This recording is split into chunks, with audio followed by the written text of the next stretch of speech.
Hey everyone, this is Matthew Bonazzoli with the Bonazzoli Band, and I'm here to give you a little history of the band and talk about what's new, what's going on, where we've been. And first, I'd like to give a shout out to Artist House. Thank you for hosting us. And now on with a little bit of a history lesson, and then I'll talk about where we're going. The Bonazzoli Band roots go all the way back to the late 1980s. I'm not kidding. Kind of a hard rock, sort of metal band, progressive metal, I'm not sure what you would call it. But we released two very critically acclaimed, successful albums. This is back when I lived in New England, one of which I'm going to be showing you the covers. This guy right here, Faith and Aberration, was our second album. Unfortunately, sort of posthumously released. Around 1994 or 5, maybe 1994. And very interesting style. In fact, it holds up to this day. Great production values on it as well. The first album was called Tomorrow Never Came. Don't know, there were at one point, there were a lot of copies of that floating around. There's very few of this because, as I said, it was posthumously released, and I've never released it officially digitally online, although I've been tempted. I think maybe I could master it and get it back out there.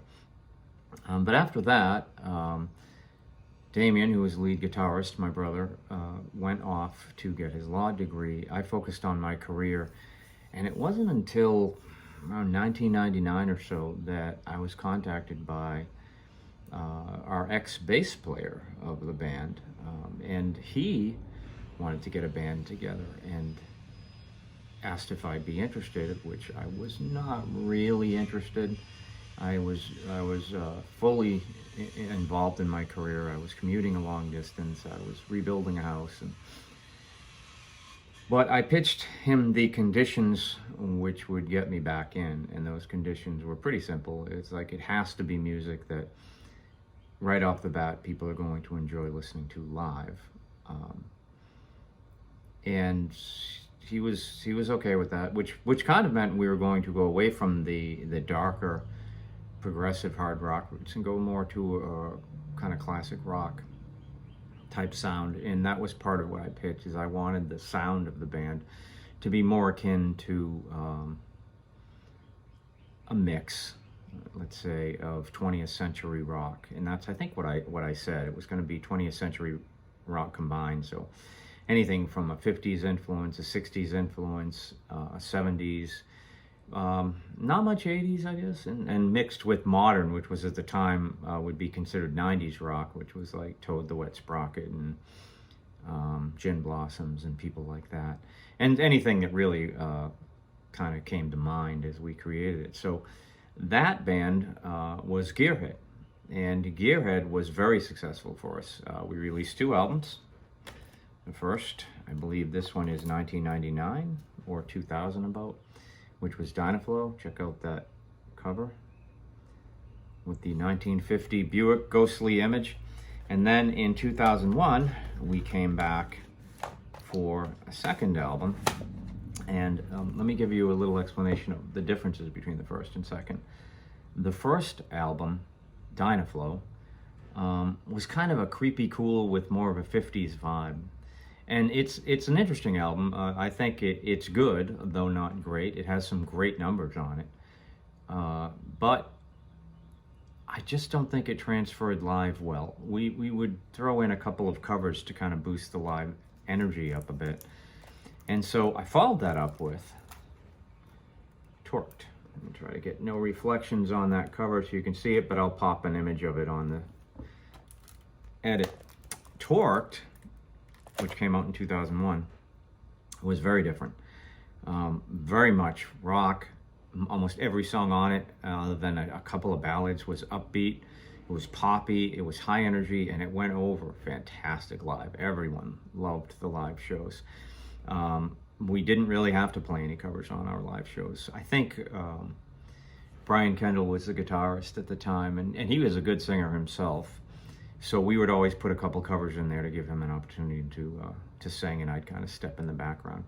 And this is a point in the band where a lot of changes started happening. We switched out bass players. Damien was in, then he was out. In fact, Damien contributed to the writing on Torqued, but he did not play on that album. But he did play keyboards and guitar on the first Gearhead album. So from there, we had a bassist, Gary, who was a friend of mine, and we were getting ready to record the third album. The Gearhead album was to be called Invicta. It was written. We had been playing it. We've been playing it live, and it had been going over really well. So we felt we were pretty close to going into the studio. And Gary attempted suicide, and that kind of put things on hold. Also, at the time, or shortly after that, I decided I was going to move to Florida within the year, and it took me about 6-7 months from that point. So recording for Gearhead just went out the window. We never actually recorded that third album, although many of the tracks would appear on the upcoming releases that would be under the name the Bonazzoli Band. So let's flash forward a few years. I moved to Florida in 2004 and got settled and didn't really do much musically. I met people and I kind of got more connected with it, but east coast of Florida at this point, and not much of a music scene out there. There's some, mostly just classic rock cover bands that no offense to them, a lot of them sound very much the same because they all play the same set list. And I just wasn't really that interested in it.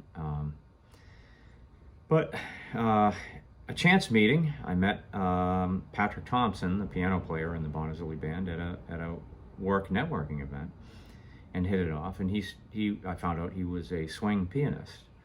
And that got me to thinking, because I had been looking at swing, adding the swing influence into the third Gearhead album, which, as I said, never got recorded. And all of a sudden, here I was handed someone who played, hot jazz, ragtime, swing, like from the 1920s and 30s, like he was born to play it. I mean, he was fantastic. So I heard that, and I kind of talked to him, and he was surprised that I was a musician. And so we collaborated. We hit the studio. Damien flew down from Massachusetts to help out with the recording sessions, and we recorded the first iteration of Quiet Little Towns. And I won't get into it too much because I do not have 3 hours to discuss everything that went wrong with that recording. Ironically, it was the last time I ever went into a recording studio, a professional studio. The product was dreadful. I couldn't seem to get a good mix. None of the tracks were mastered. There was no compression on it. The guy just didn't know what he was doing, I guess. And then eventually, it seemed almost like it was being sabotaged. We'd have a good mix, and then the next day it would be gone.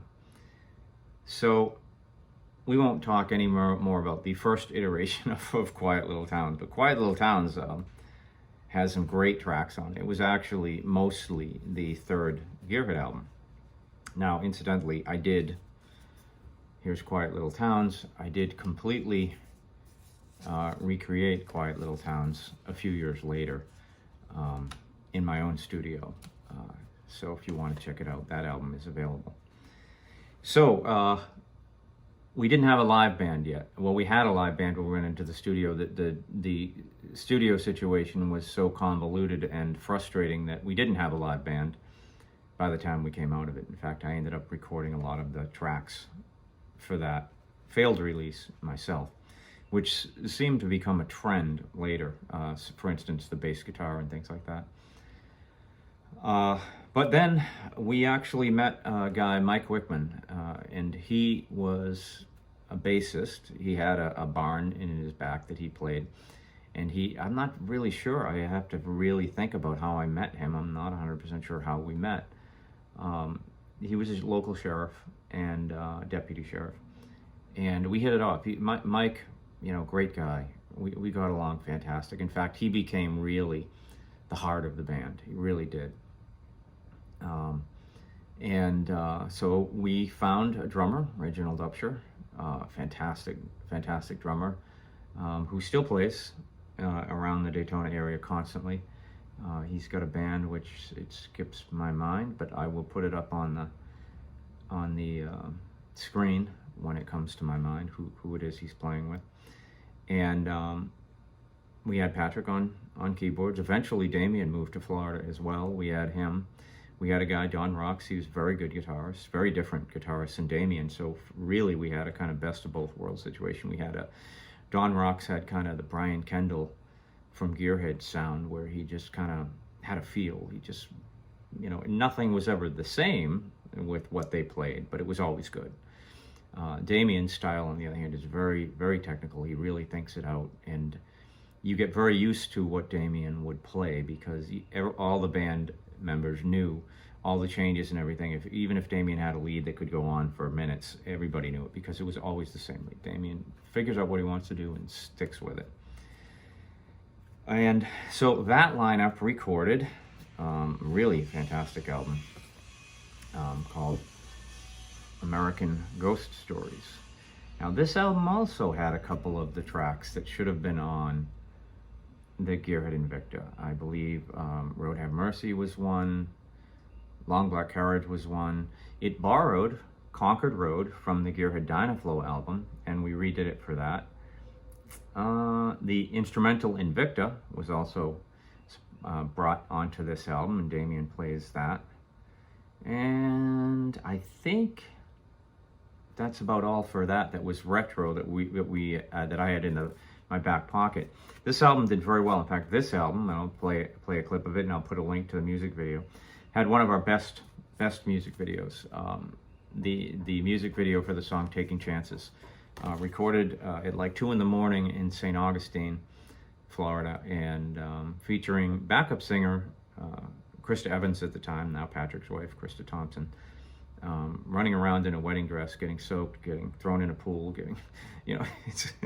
it's a great video. You had a lot of fun watching it if you know what went in the background. Oh, that reminds me, there was kind of a bastard album that Damien and I recorded before I moved to Florida, and kind of while Gearhead was, I guess, maybe in the process or about to record Torqued. And that was this was Fragments. And Fragments, really interesting album.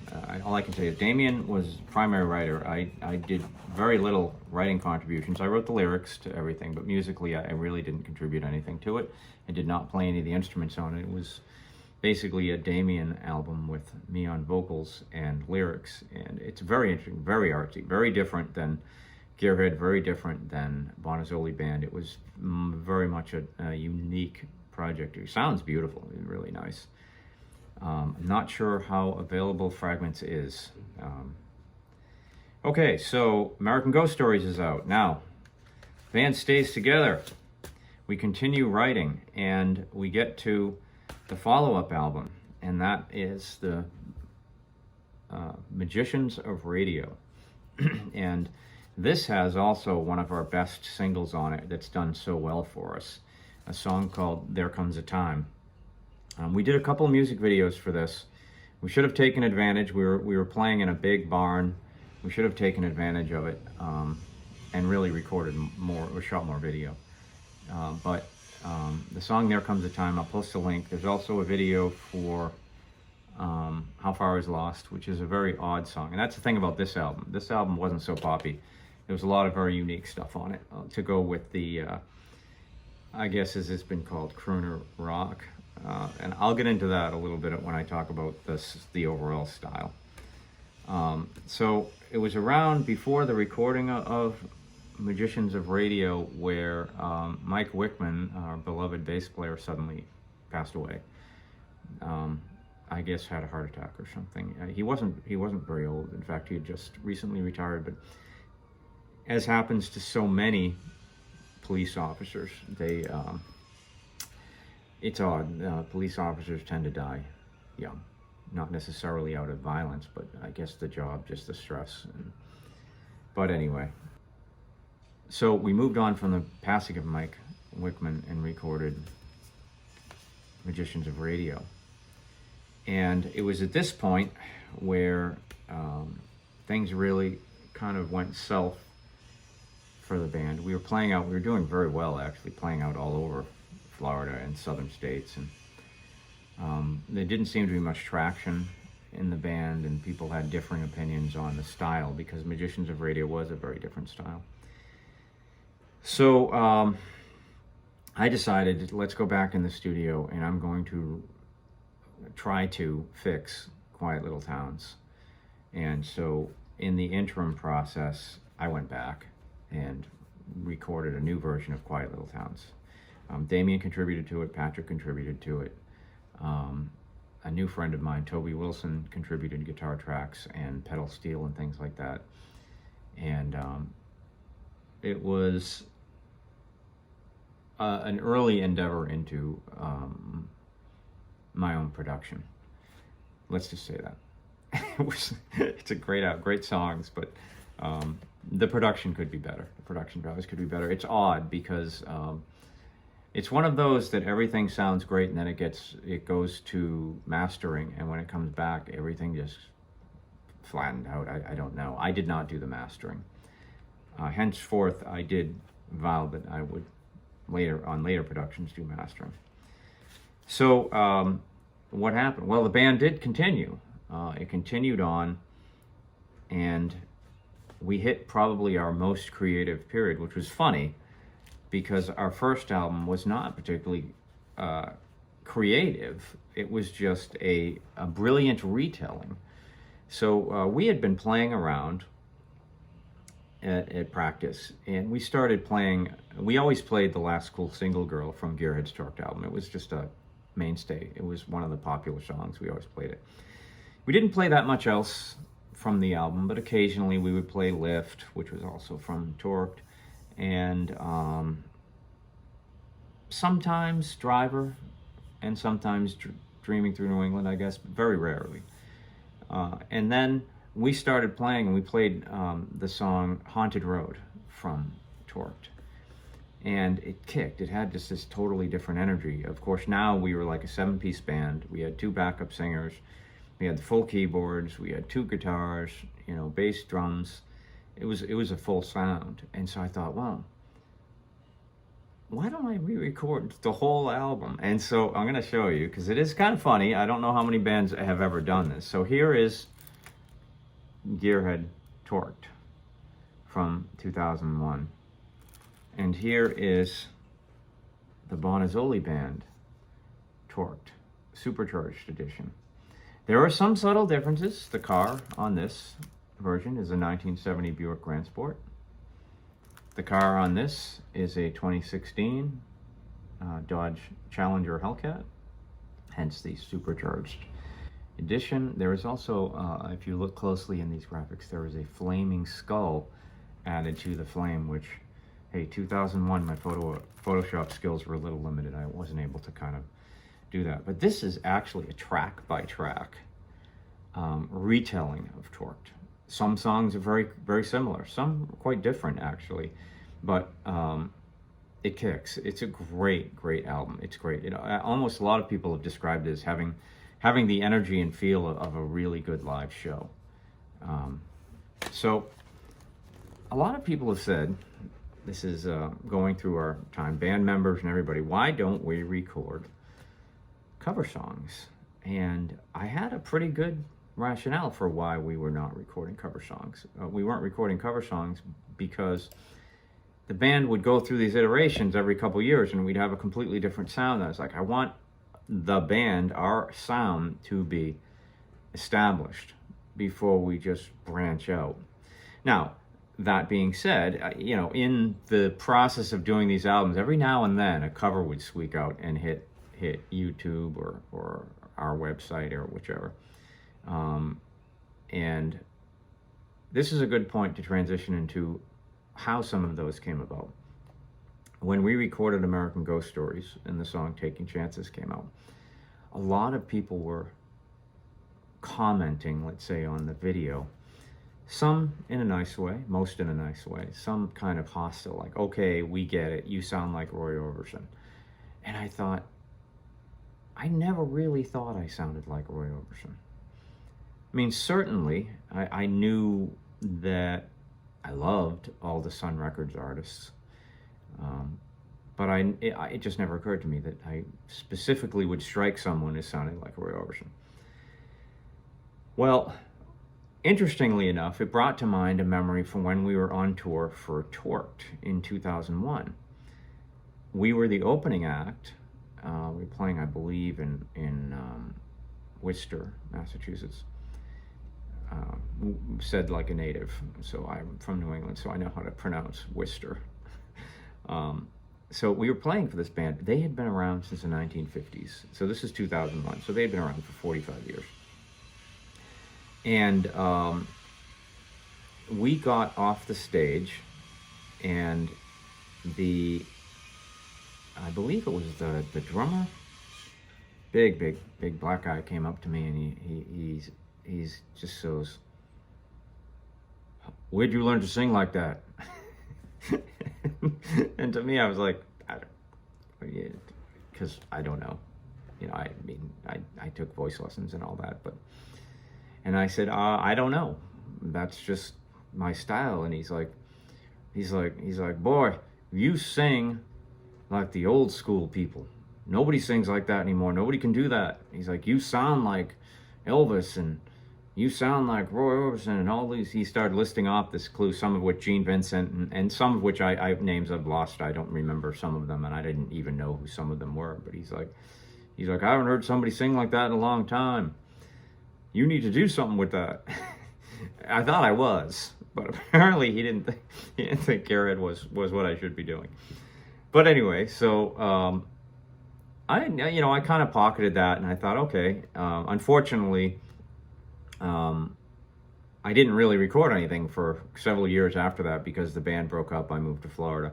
But it always stuck in the back of my head is there's this guy that lived through the 50s and the 60s and knew those types of artists and probably played with some of them. And here he is, he pointed out to me, you sound like those guys. So I thought, well, when the Bonazzoli Band started, why not just embrace it? And some people reviewed us and said we sounded like crooner rock. Now, to me, Bing Crosby is a crooner, great crooner. Dean Martin is a crooner. I love Dean Martin.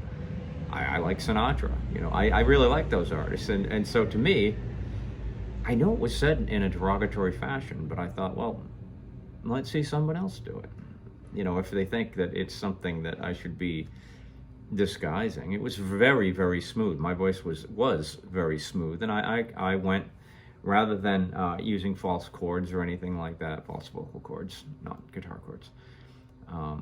If you don't know what false chords are and you're a vocalist, look it up. Ronnie James Dio was a champion of that. I wish I could master it as well as he did. But I basically did start singing quite smoothly, especially on American Ghost Stories. Very, very smooth. Very smooth on the video for Taking Chances. So I kind of embraced that. And even people in the band started saying, well, it's crooner rock when I would bring a new song.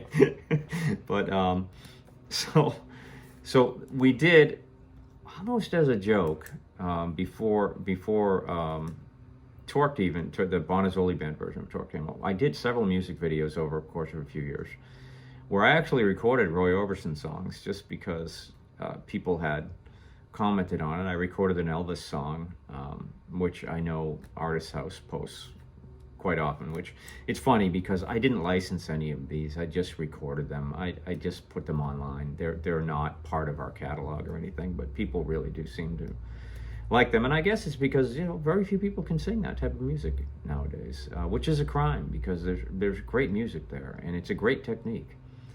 It doesn't have to all be screamy. I mean, I like screamy rock. As evidenced by what was coming in the new Bonazzoli Band Torqued album, there's a lot of screamy rock songs on there. It's a great album, not much crooner rock on it, great album. So we followed that up with, that was a very long roundabout way of getting to what happened with the next album. This is 2020? 2020. So we followed up the Torqued All Originals recording with Undercover. Undercover is all cover music. And yes, there is a Roy Orbison cover. I do Blue Bayou, a song. Interestingly enough, I use the, who was it in the 70s that recorded it? Linda Ronstadt. I do the Linda Ronstadt kind of arrangement. And I sing it very baritone. I don't really sing it like Roy Orbison, except for in the choruses. But what we did for this album was we hit, all right, let's do a cover album. We've got our sound. Everybody knows what we sound like. And let's do a set of covers that influenced us. So we did Bob Seger, we did the Electric Light Orchestra, Roy Orbison, Alice Cooper. Now I'm going to get into that. Even way back when I was playing hard rock, heavy metal type of music, Alice Cooper was a strong influence. I did an Elvis song, very obscure, from one of Elvis's movies, Spin Out, I think it's called. I did Let Yourself Go, might be Speedway, I don't know. He did 3, Viva Las Vegas, Speedway, Spin Out, I think were his 3 car racing movies. But Let Yourself Go from Elvis. I did Creedence Clearwater Revival. I mean, their whole catalog can be covered. It's just great music. And I did a Dean Martin. So we did. Now that I'm looking at this, I'm like, well, I did This Magic Moment, the Jay and the Americans version, which also could be considered crooner rock. So I did a lot of crooner rock on this. We did shoot a video for it. We got the video for ELO's Getting to the Point. No band members appear in that video, but it's a cool video just the same. That takes us to our most recent release, which is 2021. I think it was released, tough to say when in 2021, but, and that was, it's hard to describe this. The album is Area 52, and in my opinion, this is probably our best all original album. It's some have said in reviews that it's not as dark, it's not as moody, and it seems almost to be self-parody. I don't think so. It's certainly funny. There's a lot of humor in this album. It has its moments where it's dead serious. The song Pirate Radio, the song California. It has a version of Beast, which goes all the way back to the Gearhead Dynaflow, 1999. Recorded that. But yes, it has songs about giant spiders and space aliens and things, but it also has songs that are very, very serious. It has Pirate Radio, which is, we got a great video for Pirate Radio, which is all about government conspiracy theories and where they come from, and media manipulation and all that. So I'll post a link to that video as well. Area 52, I mean, I love even the artwork. It's very simple design. This was actually my first sketched out design for the album, and it ended up, I just kind of photoshopped it a bit and made this grinning alien with a 52 in his head. There's a flying saucer on the back. I love this album. I think everyone that has this album plays the hell out of it. It just doesn't stop. It's high energy. It's got elements of the crooner rock in it in certain spots, and it's got a lot of high energy rock. It's even got techno, which is something that I never really did before. It's got so much grandiosity to it. It's so many layers in the backup vocals and all that. There's some tracks where we have 6 backing vocal tracks on it and doing harmonies and all that. There's songs where we just have random voices, which is like the Pink Floyd influence. So I would say Area 52 has Pink Floyd as an influence, Electric Light Orchestra as an influence, Alice Cooper certainly as an influence. There's a song about giant spiders on this. You can't get much more Alice Cooper than that. And it's got the humor of Alice Cooper. A lot of people think Alice Cooper's not as funny as he really is. There's a very tongue-in-cheek about a lot of it. So that takes us to what next? What's coming? Well, what's coming is we are recording. I've got a 5-year plan, and we've got another album of all original material written, mostly recorded. Actually was recorded, some of it here, some of it when I was recording this, and some of it when I was recording this, and a couple of new ones. But I have not released it yet. Not because I don't think it's ready, just because I don't think it's time. And so what I'm going to do is the next album that we do, which is, it's at the point where I'm just waiting for Patrick to record his piano tracks and his keyboard tracks. The rest of it is recorded. There's a couple guitar tracks I need to fix, but it's going to be our follow-up to Undercover. It's an album of cover music. Now, Undercover 2, which also has a subtitle of Ghosts of Whalem, is not actually just covers that which influenced us. It's actually covers we thought this would be kind of odd for us to do. So I'm not going to talk about the tracks. I don't want to give anything away because it's going to definitely be a surprise for anyone that hears it. But let's just say there are tracks spanning the decades on this, and from some somewhat obscure artists, although I think pretty much everyone's going to know these songs when they hear them, and probably I wonder why we chose them, but then eventually settle in. I hope everyone really likes it. I've listened to it, obviously, being in the studio recording it and acting as engineer. I have heard these songs probably 50 to 100 times minimum, and they're fun. It's going to be fun. Undercover 2 is mostly supposed to be a fun album.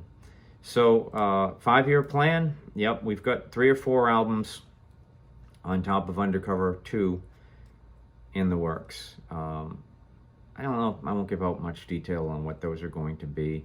Some tracks are recorded because for some reason, when you're a performer, sometimes you just get in the zone and you're like, oh, I want to record a country song. Well, that country song's not going to work on Undercover 2, although it may. But you'll record it anyway. You know, like, hey guys, we should try this, and then we record it. So we've got probably another album's worth of material in the bag, waiting for us to come back. So one other thing I haven't touched on is, so from, let's say, around 2019 on, we have not been playing live. We've mostly been a studio band. And that's partially because, mostly because, I moved yet again. I now live on the west coast of Florida, and most of the band lives east. So we just have not had an opportunity. In fact, it's very difficult for us to record, let alone perform out. But it's one of the goals. Get back out there maybe in 2024 and start playing out a little bit and see how it goes. See how the energy level is after. At that point, it'll be 35 years of playing out. It's very difficult to think of it in those terms, but yes, it's been about 35 years of writing, recording, and performing. So by all means, thank you, Artist House. I'm going to wrap it up here. I'm going to post links to some music videos in the description of this video. So if you're so interested, please check them out and follow the band. You can always use more likes and subscribes on the YouTube channel. And most of these albums that I've highlighted are available. You can buy them on CD even. I'm very much old school, though they are available on Spotify and Apple and Amazon. You can also buy a CD copy. In fact, Undercover 2 will also have a CD release. I'm very much I like to have a CD release. I kind of consider it more authentic than just releasing it digitally, even though it's an expense that no one really needs. But I like to hold a copy. I should hold that differently. I like to hold a copy of an album. And you know, I definitely want to do CD releases as well as digital, but by all means, give us a listen. I mean, if you got a Spotify account, check us out. All of our albums are available on Spotify. A good primer, check out Area 52 if you like space aliens, conspiracy theories, giant spiders, things like that. You'll love Area 52. If you like hot rods and cars, check out the Torque Supercharged Edition. If you want to hear unique covers, check out the Undercover album. We've got all of it. You want progressive rock? Listen to Magicians of Radio. We've got it covered. We continue to write and record, and we love doing it. I mean, it's one of those things, it's either in you or it's not. I've met many musicians who just like to play out. We like to create, and play out is kind of, yeah. I mean, if we were touring sellout stadiums, we may like to play out a little bit more, but the artistic spark is definitely in us. Even in the cover music, we like to work that in. So I will leave you with that. Please like and subscribe to our channel. Please like and subscribe to the Artist House channel, and check us out. And check out some of the other artists on Artist House. I'm sure there's just some great stuff there. And so again, thank you, Artist House, for hosting us, and I will sign off there. Take care.